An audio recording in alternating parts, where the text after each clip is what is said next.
Shout out po sa mga click user. So may bago tayo natutunan ngayon. Paano natin malaman yung takbo natin, trip A at trip B. So pindutin lang natin yung select. O yan yung trip A, yung reset ko na. Papunta tayo sa trip B. So paano mag-select, mag back to zero yung trip B, ilang press lang po natin ganito. Yun. So ayan, nag-zero na siya.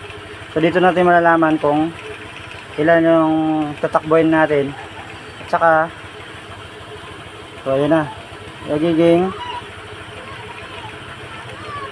average fuel konsumo natin mamaya. So balik na natin sa normal. So yan lang, may bago ko natutunan ngayon sa inyo mga tropa, sa mga click user na hindi pa na alam.